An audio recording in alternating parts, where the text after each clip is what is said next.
its responsibilities in maintaining international peace and security. This year marks the 35th anniversary of China's participation in UN PKOs. To date, China has taken part in 25 UN peacekeeping missions, dispatching a total of over 50,000 peacekeepers. Looking ahead, China will continue to be a supporter and a participant of UN PKOs and make greater contributions to global peace and development. Thank you, President. Thank you. I thank the representative of China for the statement, and now give the floor to the representative of Sierra Leone. Thank you, Mr. President, Your Excellency Lars Løkke Rasmussen, Minister of Foreign Affairs of Denmark. I welcome you to the Security Council. Sierra Leone commends Denmark's presidency for convening this important and timely open debate to advance fresh thinking and a forward-looking vision on United Nations peace operations. I thank His Excellency Mr. Antonio Guterres, Secretary General of the United Nations, for his insightful briefing on strengthening the effectiveness of integrated UN peace operation, and I also thank Ms. Generoso for her important contribution. Mr. President, over the past 8 decades, the UN has deployed more than 120 peace operations in over 50 countries. And to a very large extent, these missions have helped prevent, manage, and resolve conflicts while protecting civilians in some of the world's most fragile contexts. Peace operations remain a principal instrument in the UN's effort to maintain international peace and security. Sierra Leone speaks from lived experience, both as a former beneficiary of UN peacekeeping and a current contributor to peace and security efforts. As we pay tribute to all peacekeepers and peace operation personnel and honor those who have made the ultimate sacrifice, we echo the prevailing view that peace operations have made significant contributions with notable achievement, even under some of the most difficult conditions. Just over 2 decades ago, Sierra Leone was in the throes of a brutal civil war. The UN mission in Sierra Leone marked a turning point. With robust support and partnership, the mission assisted in disarming more than 75 ex-combatants, restored state authority, and oversaw our first post-conflict democratic elections. What once seemed to be an intractable conflict became one of the UN's landmark peacekeeping success stories. The mission at the time, seen as a prototype for the UN's new emphasis on peace building, showed how a well-resourced and adaptable UN operation can support a country to rebuild, reconcile, and reclaim its future. Mr. President, today's operating environment for peace operations, however, is far more complex and perilous. In many conflict zones, there is tragically no peace to keep. Nearly 98% of UN peacekeepers now serve in missions mandated to protect civilians, with most deployed in active conflict settings, often absent a comprehensive political settlement. This reflects how UN peace operations are increasingly required to engage in multidimensional responses, addressing not just security, but state building, stabilization, and the root causes of conflict. The Pact for the Future acknowledges these challenges and rightly underscores the need to adapt peace operations to better respond to existing challenges and new realities through stronger links to political solutions and more sustainable financing. These priorities echo the recommendations of the 2015 HIPPO report and remain central to the current peace operation reforms. Yet political divides, funding shortfall, and rising host state disengagement continue to challenge mission effectiveness. In light of these realities, and as said already by some members of the Council, the Security Council must ensure that peace operations are equipped with mandates that are clear, realistic, agile, and adaptable, informed by the situation on the ground, and shaped through inclusive engagement with key stakeholders. Against this backdrop, Sierra Leone wishes to highlight 4 key points. First, peace operations must be guided by mandates grounded in political objectives and strategies, supported by comprehensive threat assessments.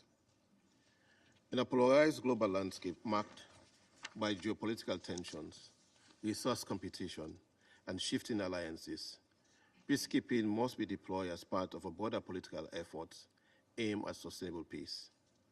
Mandates should be outcome-oriented and linked to political processes and peace-building efforts. They should also leverage the convening role of the Peacebuilding Commission and the capacity of UN country teams. A successful peace operation must lead to long-term investment in reconciliation, recovery, and development. Regular reviews and adaptive planning, including well-defined exit strategies and transition plans, should be built into mission mandates. This must be done in close consultation with host governments, field missions, and local communities to ensure ownership and mutual accountability, as outlined in Security Council Resolution 2594. Second, UN peace operations should leverage the comparative advantages of regional and sub-regional organizations. Strategic and operational partnerships, particularly in Africa, have proven essential to tailoring responses to context-specific challenges.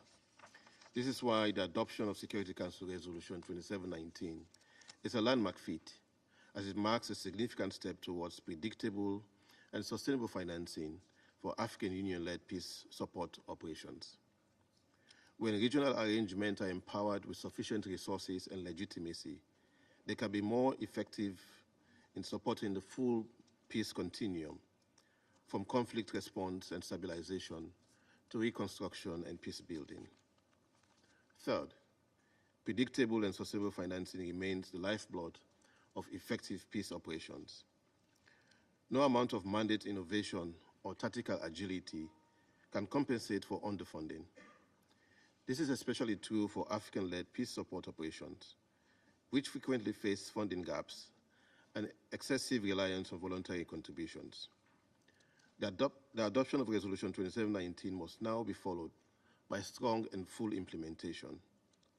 Funding arrangements must be shielded from political shift and driven by the needs of the mission and the civilians they protect. The UN and member states, particularly the members of the Security Council, must stand behind these missions politically and financially.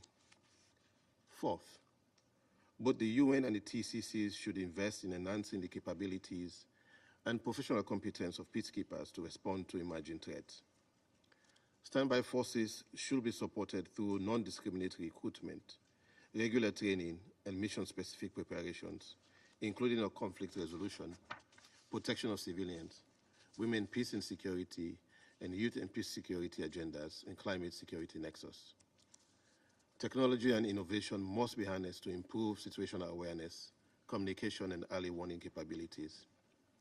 Peacekeepers must deploy with the appropriate equipment, tools, and skills to respond to modern challenges, including transnational terrorism, violent criminal activities by gangs, where the lines between peacekeeping and peace enforcement is increasingly blurred. Moreover, recognizing the disproportionate impact of conflict on women, girls, and children, we call for robust protection services to be integrated into all missions. This includes full implementation of the Secretary General's bulletin on PSEA and stronger accountability mechanisms. Women and youth must also be central to peace processes, transitional justice, and local peace-building efforts. Mr. President, addressing the rising mistrust and resistance towards peace operation requires that missions operate transparently and uphold the highest standards of conduct. Accountability must be ensured not only by the violations by peacekeepers, but also for the crimes committed against them. Strengthening triangular cooperation among the UN, TCCs, and host states is key to advancing implementation of Resolution 2589. In conclusion, Sierra Leone reaffirms its commitment to the UN Charter and the principles of effectiveness, responsible, and transformative peacekeeping. We will continue to contribute to shaping the future of peace operations, grounded in solidarity, partnership, and people-centered strategies. We look forward to the outcomes of the upcoming peacekeeping ministerial in Berlin as an opportunity to deepen collective commitment and chart a bold, unified path forward. And I thank you. And I thank the representative of Sierra Leone for the statement, and now give the floor to the representative of Algeria. Thank you, President. I wish at the outset to convey my thanks to the Danish presidency, and especially to you, Minister Lars Rasmussen, for scheduling and chairing this important and open debate. We also thank the Secretary General for his insightful briefing, and to Mrs. Jenna Russo for her presentation. And we also wish to join other members of the Council to pay tribute to all blue helmets for their heavy sacrifices for maintaining peace and security all over the world.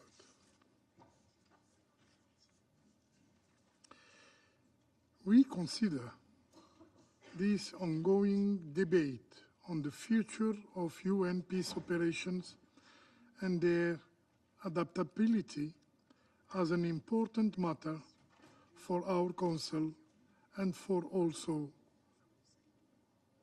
the international community, particularly in the context where UN peace operations are facing tremendous challenges.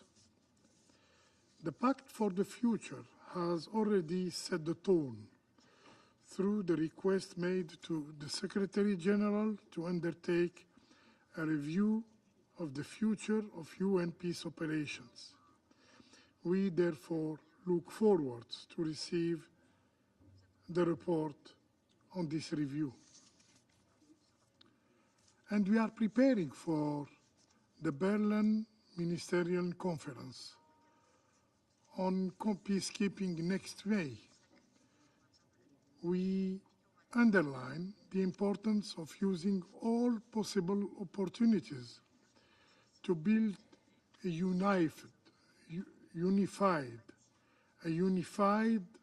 vision of what will be the future of peacekeeping operation, particularly in terms of adaptability to a changing world. Mr. President, with the belief that UN peace operation remains a relevant tool at our disposal in our collective efforts to maintain international peace and security, Algeria is of the view that these opportunities, that these operations are showing their limits and require important adjustments to respond properly to the new challenges. In this regard, I wish to highlight the three following points. First, the mandate conferred to the UN peace operations need to be streamlined and focused on the core issues, while keeping sight on the central raison d'etre of the missions and defining early this end point. We are witnessing in some cases what can be described as Christmas tree mandate,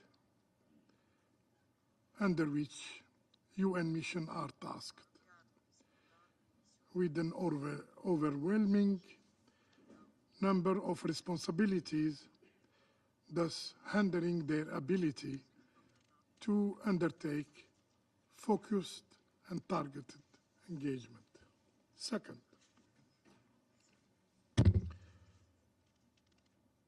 adaptability comes through their ability to gather relevant information from the ground. equipping all UN mission operation without biased exception with a strong component of human rights and protection of civilians is a necessity to improve the work of the UN mission on the ground by monitoring and reporting violation in human rights. Yet, for a long time, we have been lectured on many occasions by some partners on the strategic importance of human rights monitoring, as well as the need to uphold international law, including international humanitarian law. But curiously, when it comes to MINURSO, for example, we have been surprised and astonished by their silence.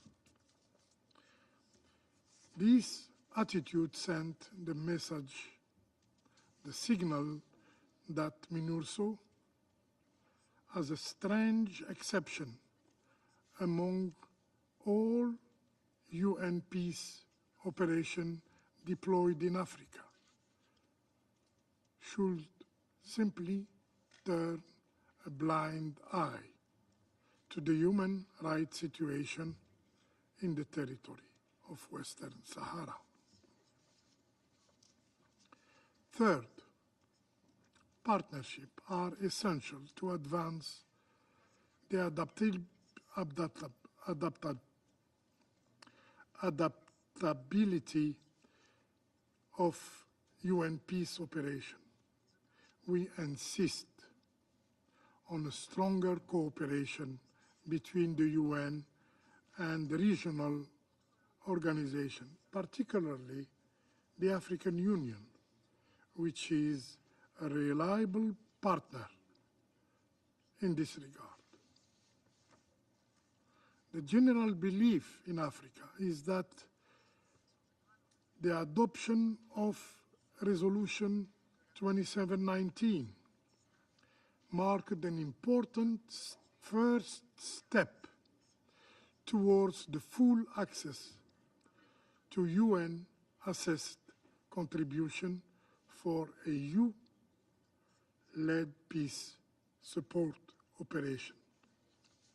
However, this step remains insufficient and has to be followed by significant efforts to confer a concrete expression, a concrete implementation to the Chapter 8 of the UN Charter. The upcoming discussion on the financing of the AWSOM should be sized to send the right signal, and the implementation of a hybrid model of Resolution 2719 for this first case in Somalia seems to be, for the time being, the only viable solution. Fourth, adaptability comes through further promoting political solution and injecting peace-building dimension of the mandate of the UN peace operation. It is essential that UN peace-building operation uphold the primacy of dialogue, respect of human international law, and the right of self-determination of people under foreign occupation as part of the political efforts on the ground. Also, building national institutions and aligning with national priorities in close cooperation with the host country must guide the work of the UN operations. To conclude, I wish to reiterate Algeria's commitment to support the work of the UN peace operation by putting at the disposal of the UN and the international community its expertise in the maintenance of international peace and security. I thank you.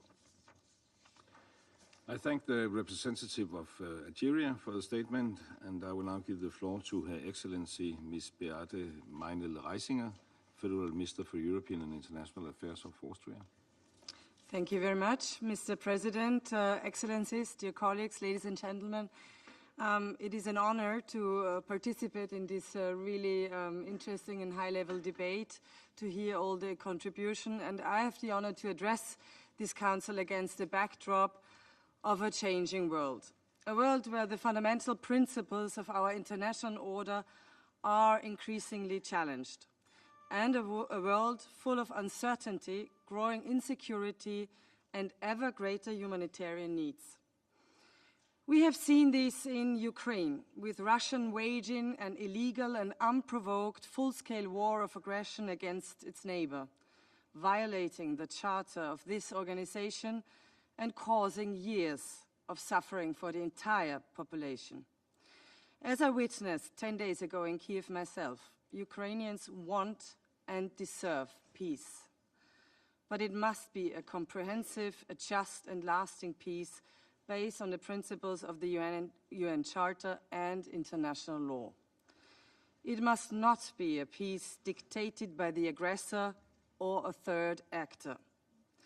Vienna will always be ready to serve as a hub for dialogue to bring about such a peace.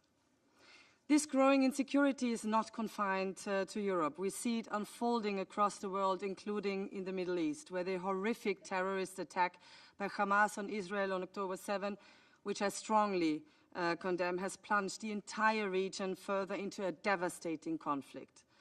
All the innocent victims of this conflict deserve our empathy. Tens of thousands have been killed, and Gazans are suffering in a humanitarian situation that can only be described as a catastrophe. Many hostages are still held illegally in horrendous conditions by Hamas. The Middle East needs a comprehensive, just and lasting peace based on the two-state solution in accordance with relevant UN Security Council resolutions, where two democratic states, Israel and Palestine, live side by side in peace within secure and recognized borders, and with Gaza as an integral part of the Palestinian state. We also see the horrors of conflict in the Democratic Republic of Congo and in Sudan, where ongoing violence has triggered a humanitarian crisis of unprecedented dimensions, or in Haiti, where criminal gangs have pushed the whole country to the brink of the abyss. In Afghanistan, where women and girls are denied their basic rights. And we see it when political, economic, and ideological tensions divert our attention from the existential threats of our time, the climate crisis and unchecked artificial intelligence with sustainable development becomes an afterthought. Excellencies, ladies and gentlemen, we cannot accept living in a world where the powerful take what they can and the weak suffer what they must. We must uphold the principles of the rule of law. We must protect the international rules-based system that was built on the ashes of World War II after the horrors of the despicable crimes of the Holocaust. In today's world, we need this organization more than ever, and the members of these councils bear a special responsibility in this regard. Let me allow to quote Spider-Man, "Great power comes with great responsibilities." This is why I came here, only 3 weeks after taking up office as Austria's foreign minister, to reaffirm our support for the United Nations and effective multilateralism, for a world where might doesn't make right, but where the rule of law prevails. It is the world's best hope to safeguard our common future and the individual freedom of each and every one. Excellencies, ladies and gentlemen, no organization is perfect. I therefore support the efforts of Secretary-General Guterres to make the UN fit for purpose. Reform, yes. Replace, no. That is why we must all together work hard to deliver on the promises of the UN Charter. Peace operations are no exceptions, but they are and will remain a fundamental building block of multilateral crisis management. As a contribution to international peace and security, 100,000 Austrians have served as peacekeepers around the world since 1960, including with UNIFIL in Lebanon, in the Western Balkans and in Africa, helping to protect civilians, maintain peace and monitor ceasefires. And we will continue to be a reliable partner in this regard. To adapt peace operations to the challenges of our time, and we heard a lot about it, the UN must have a flexible toolbox of peace operations. First, we must adopt a holistic approach to peace. Peace is not simply the absence of hostilities, but it is about building just, inclusive and prosperous societies and sustainable social fabrics. This entails addressing the underlying factors of conflict, such as access to scarce resources, inequalities, poverty, climate change, and human rights violations. Increasing protectionism will fuel such conflict potential. We must also never view peace merely through the eyes of men. Instead, we must fully and meaningfully involve women and girls in all stages of peace process. Second, peace operations can only be successful if there are underlying political solutions. They can only keep peace where there is a peace to keep. Austria has always prioritized dialogue and mediation in its foreign policy. We will continue to offer our good offices. Vienna is one of the UN headquarters and will remain a place to forge peace and foster dialogue, including by facilitating talks behind closed doors. Third, Austria advocates for a new system of networked multilateralism through strengthened partnerships.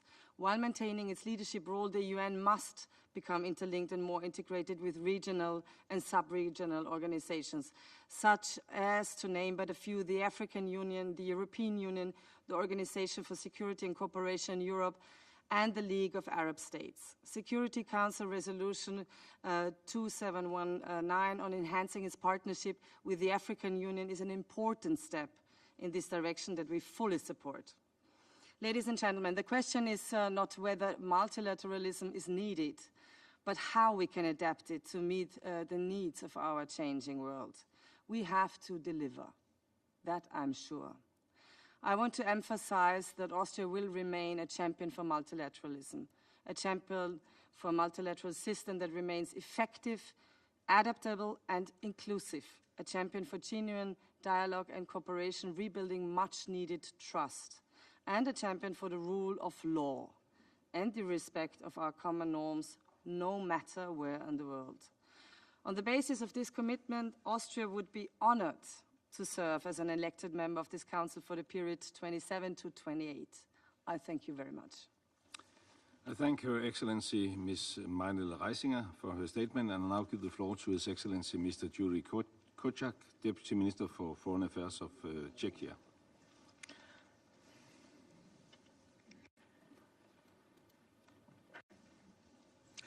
Thank you, Mr. President.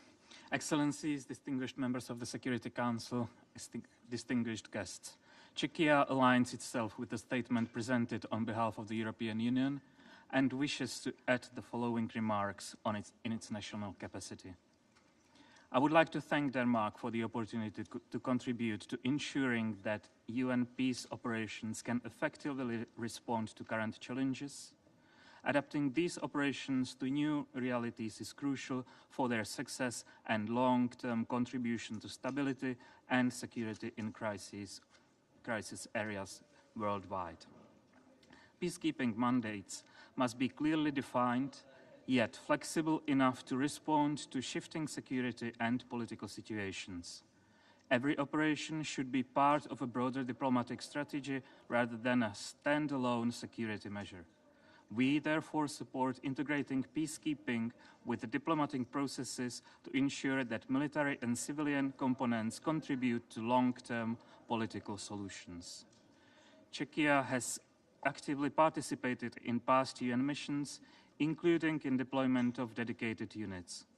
We aim to continue our military and police participation while strengthening our role in strategic planning, mission evaluation, and civilian expert support, which are essential for sustaining peace.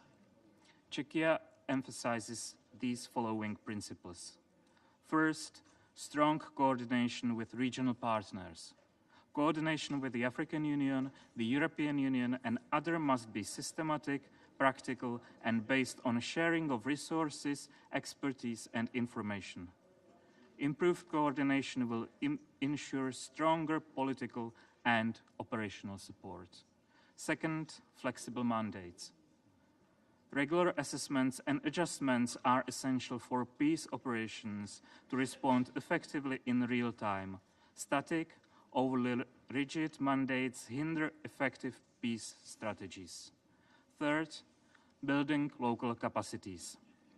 Stability requires more than security stabilization. Peace operations must support the rule of law, improve governance, and promote participation and inclusive administration to sustain peace after international forces withdraw. Fourth, combating harmful information. Distrust in peacekeeping often results from manipulated information. The UN should strengthen strategic communication, direct engagement with communities, and international campaigns to enhance trust and legitimacy. Fifth, strong commitments to WPS agenda. In order to achieve lasting peace, it is essential to guarantee full, equal, meaningful and safe participation of women in peace-building and peacekeeping efforts. In addition, Czechia also joined the statement delivered on behalf of the Group of Friends on Climate and Security. We stand ready to contribute to more effective, adaptable, and strategically integrated peace operations. Through joint efforts, we can ensure that UN missions remain relevant and effective tools for maintaining international security. Thank you. I thank His Excellency Mr. Kozak for his statement, and I now give the floor to the representative of Kazakhstan. Madam President, I thank the Danish presidency for highlighting new approaches to peacemaking and peace building. Kazakhstan is deeply committed to enlarging its contribution to UN peacekeeping. In March 2024, Kazakhstan deployed its first national peacekeeping contingent to the United Nations Disengagement Observer Force. Recently, the Parliament of Kazakhstan has approved the deployment of 130 military personnel in Lebanon, Cyprus, Western Sahara, the Central African Republic, the Democratic Republic of Congo, South Sudan, Abyei, and the Middle East. UN peace operations now face heightened risks from asymmetric warfare, urban conflict, and terrorist threats, which endanger peacekeepers, civilians, and humanitarian workers. A dedicated intelligence unit is essential to enhance situational awareness, risk assessment, and proactive decision-making through drones, satellite imagery, and AI-powered analytics. Equally crucial is the establishment of UN Rapid Reaction Force with pre-identified troops and logistical support ready to deploy within 72 hours during crisis. Kazakhstan stands ready to contribute, offering specialized unmanned aerial vehicles, medical and engineering units. Peace operations today extend beyond combat and monitoring to rule of law, human rights, humanitarian aid, DDR, electoral security, security sector reform, mine action, and crime prevention. mission mandates must remain clear, flexible, and adaptable to evolving situations, ensuring smooth transitions from peacekeeping to peacebuilding. Stronger regional partnerships with organizations such as SCO, CSTO, European Union, and the African Union can leverage their expertise, legitimacy, and operational presence. Kazakhstan Peace Operations Center collaborates with the UN Regional Center for SDGs in Central Asia, where 18 UN agencies help train peacekeepers in political, development, and humanitarian dimensions.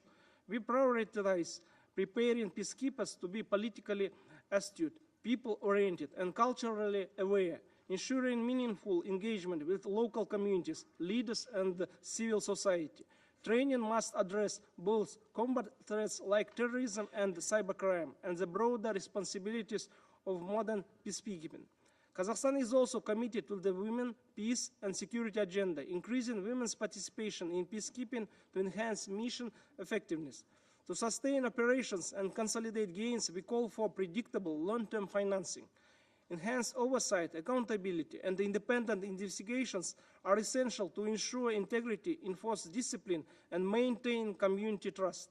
Kazakhstan remains committed to working with international partners to develop strategic solutions for present and future challenges in an evolving world. Thank you. Thank the representative of Kazakhstan, and I now give the floor to His Excellency Mr. Sein Dango, Director General of the Department of International Relations and Cooperation of South Africa. Madam President, we take this opportunity to congratulate Denmark on presiding over the Security Council for this month. We commend the Danish presidency for convening this timely high-level open debate to continue the discussion on advancing adaptability in current and future United Nations peace operations, which we all agree are at an inflection point. South Africa thus aligns with the statement delivered by Uganda on behalf of the non-aligned movement. We also express our gratitude to Secretary General Antonio Guterres for his impassioned briefing about the ongoing efforts of the United Nations peace operations, particularly peacekeeping operations in promoting international peace and security. Excellencies, the United Nations peace operations remain relevant and a key mechanism for the maintenance of international peace and security amid myriad and at times multifaceted global security challenges. These challenges necessitate multilateral responses to improve the performance and effectiveness of peace operations. Our task is to work as a collective to devise new strategies and innovative approaches as and when necessary to address transient and perennial challenges that may impact peace operations. For this reason, South Africa wishes to share the following views. The effectiveness and success of peace operations is contingent primarily on the nature of the mandates decided by the Security Council and the political will of parties to the conflict. It is vital that the mandates of peace operations are not only realistic and achievable, but have clear strategic objectives that take into account the operational environment. Given that the consent of host states is a key tenet in UN peace operations, it is essential that the demands of host states are considered in the decision-making and implementation of mandates. Deployments by regional and sub-regional organizations, such as the African Union and the Southern African Development Community, if authorized and supported accordingly by the UN, could offset the limitations of UN peacekeeping operations and complement the role of the organizations in maintaining peace and security. This has been demonstrated by AMISOM, ATMISA, OSOM, amongst others. In this regard, we look forward to the institutionalization of such partnerships between the UN and regional arrangements and the accelerated implementation of Security Council Resolution 2719. The Security Council should draw upon its wealth of experiences, lessons learned, and best practices from previous and current peace operations when mandating new operations in response to new realities. We believe that past experiences provide a firm foundation for the elaboration of adaptable and nimble peace operations that are fit for purpose. The review of the Secretary General of all UN peace operations requested in the Pact for the Future is pivotal in providing additional guidance to member states and other relevant stakeholders on the future of all UN peace operations, both special political missions and peacekeeping operations. Recent drawdown and withdrawal of some peace operations have highlighted the need for early contingency planning and integrated approaches to transitions. There is a strong desire for the mainstreaming of tailored peace-building activities throughout the continuum of peace operations. This approach will assist the host states to sustain peace after the withdrawal of peace operations. In the advent of rapid technological developments, it is inevitable that peace operations would need to leverage on relevant technologies to enhance their operations. This cutting-edge approach would require not only relevant technologies, but requisite skilled personnel across the geographic spectrum where the UN has a peace operations footprint. Fundamentally, adequate and sustainable resources must be availed for peace operations to continually adapt and be effective. The recently launched UN80 initiative, which advocates for a culture of efficiency across the UN, including cost containment, should take into account the demands from host states and the ever-expanding functions of the UN peace operations. To conclude, Madam President, we maintain that the prevention of conflict remains the most cost-effective way of maintaining and sustaining global peace and security. Ultimately, the adaptability of peace operations will depend on the unity of the Security Council. For our part, South Africa will continue to actively participate in relevant fora to strengthen UN peace operations. I thank you. I thank His Excellency Mr. Dango for his statement. I wish to remind all speakers to limit their statement to no more than 3 minutes in order to enable the Council to carry out its work expeditiously. The flashing light on the microphone will prompt speakers to bring their remarks to a close after 3 minutes. I now give the floor to the representative of Indonesia. Thank you, Madam President, for convening this important meeting, and I also thank the Secretary General and the briefer for their insights.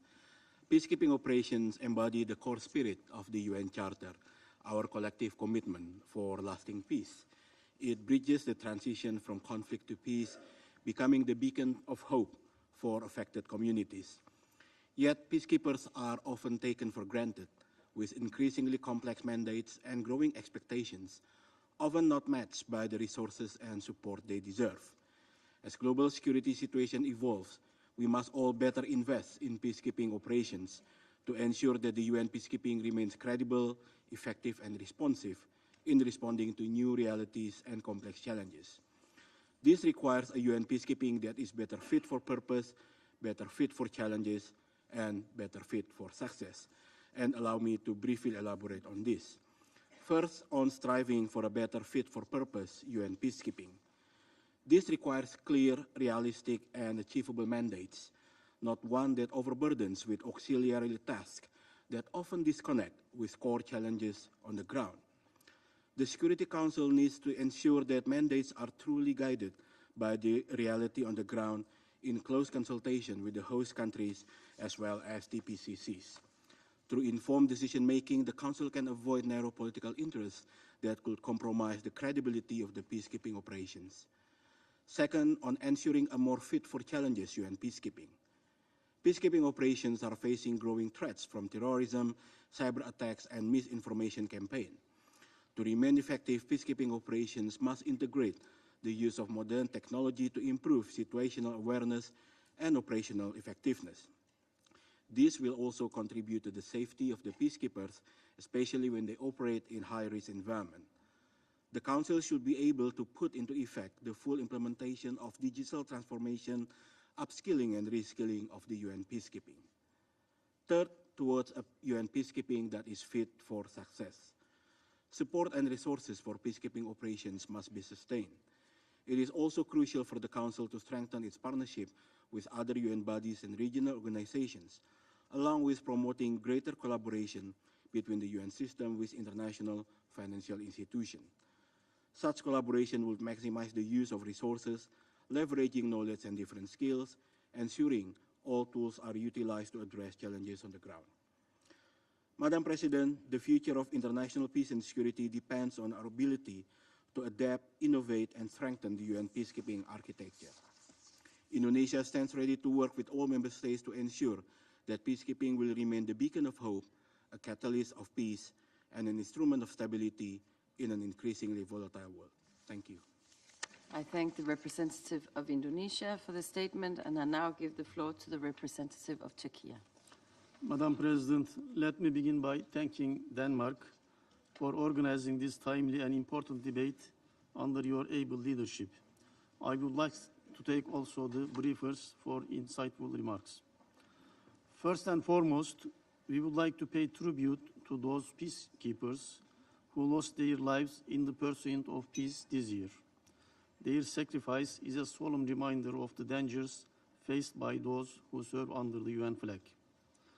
This meeting is quite timely, as it will also prepare the ground for the important discussions that are expected to take place on the future of UN peacekeeping missions at the ministerial meeting to be held in Berlin in May.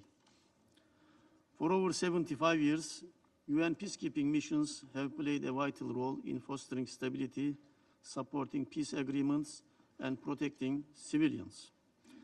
And Turkey has proudly contributed to these efforts.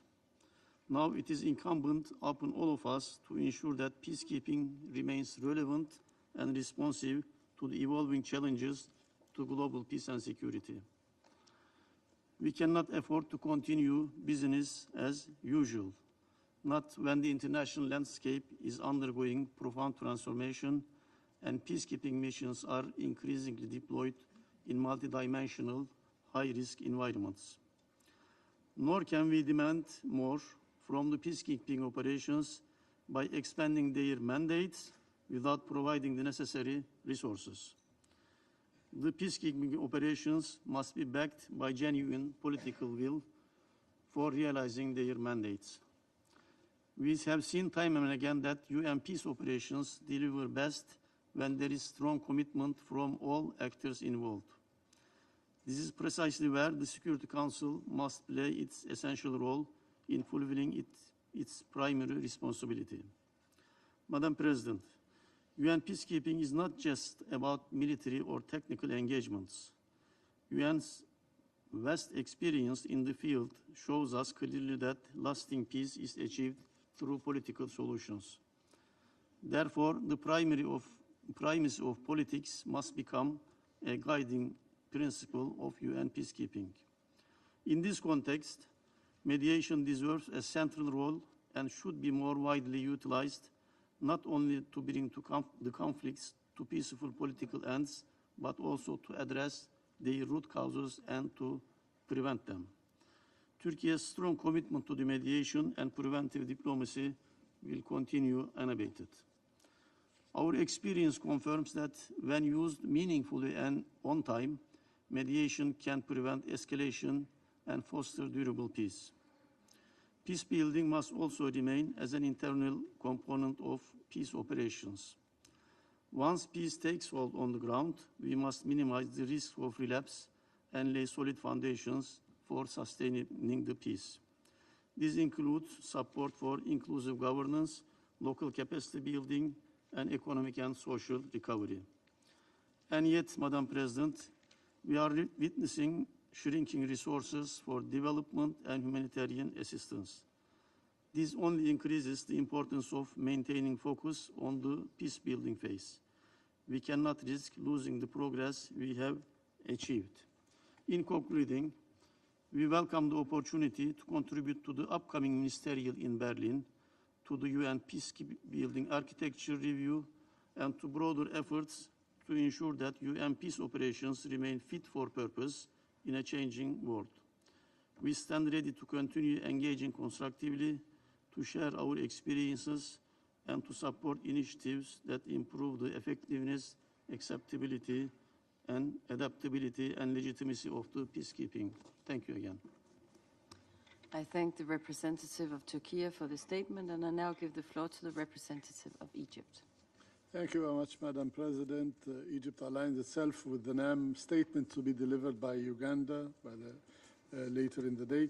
And I express deep appreciation to my dear friend Jenna for the excellent briefing. As one of the top troop and police contributing countries, in addition to being one of the co-facilitators for the upcoming peace building review, Egypt reaffirms that peace operations are still UN effective tools in the promotion and maintenance of international peace and security. However, we acknowledge the persistent challenges and rising threats in this regard. And therefore, we believe that there is a need for the upcoming UN review for peace operations mandated by the Pact of the Future to focus on a dynamic, resourceful, and collaborative approach that shall enhance the adaptability of peace operations, especially through the following. 1. The Security Council must strive to draft clear, focused, sequenced, prioritized, realistic, and achievable mandates. In addition, the UN should ensure increasing investment in adequate capabilities for missions to handle complex, multifaceted threats, including human, logistical, and financial resources. In this context, we look forward to the upcoming Berlin Peacekeeping Ministerial Meeting as an opportunity to discuss the future of peacekeeping and how to make it more adaptable in addition to addressing capability gaps. 2, we are concerned with the continued challenges facing the financing of UN peace operations and insist that all member states have the duty to fulfill their financial contribution in full, on time, and without conditions to ensure the sustainability and success of peacekeeping efforts. 3, there is a need to work on building trust and partnership with host countries and fostering national and local ownership and leadership. In addition to managing expectations with regard to the nature and objectives of mandated peace building activities that the UN peace operations can undertake throughout the life cycle of a mission, through robust strategic communication strategies in order to be able to face the widespread misinformation, disinformation, and hate speech targeting peacekeepers globally.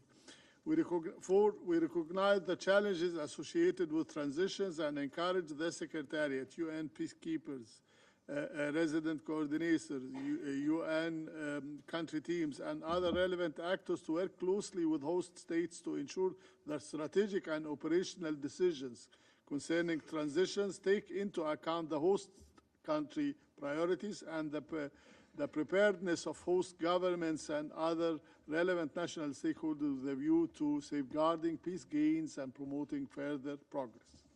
5, it is important for the transition financing plans to be established at an early stage, and we stress in this regard the need for sufficient funding to support peace-building activities during transition and throughout the life cycle of peacekeeping operations.